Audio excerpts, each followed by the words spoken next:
والاسم ما انا بقول لك انا كنت تقول انت.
من المنصورة للسويس دم الشهداء والشهيد من المنصورة الاسكندرية دولتنا ثورة هاوية من المنصورة للتحرير دولتنا حتى التطهير يا اعلنا يا مصور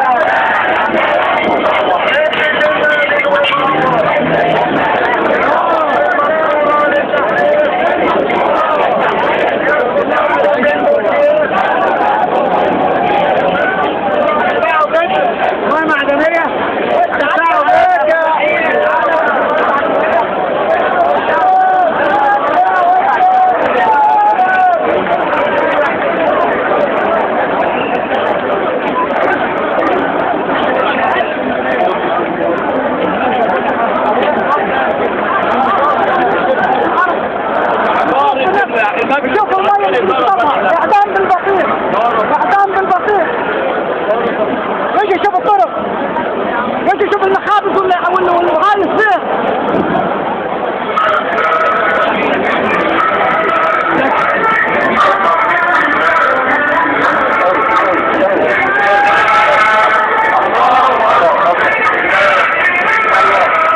ذلك ايها الاخوة الاحباء في مصر كانت تضام الخير في الشعب المصري مع بلاد التحرير اعلانا كاملا تأكدت صاحبة السيادة وصاحبة الشراب وبرحمة السلاح المصري للسعادة.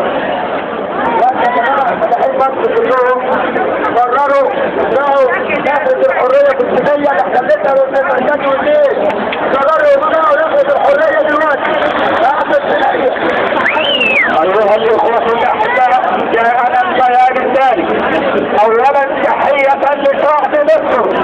أيها الإخوة الأحباء نعلن أن الشعب قرر بنفسه أن الشعب المصري قد صدر القرار الآتي أن تقدر حكم على خلال أسبوع من تاريخه الشعب المصري أكمل أعمال بنفسه.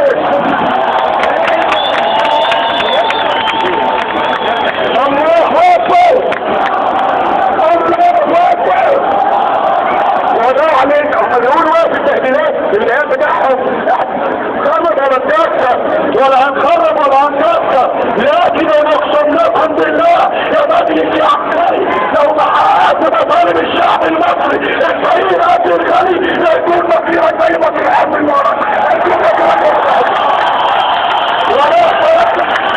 ولا صالح.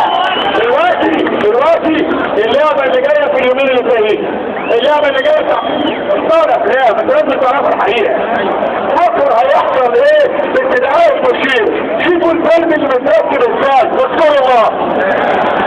والله ما سامع. وزير الداخلية الحالي قال ايه؟ شاهد، لما هو كان اجازه وكان على المعاش هتجيب واحد عبيد شاهد، ما هو مش عارف يحكم يعني.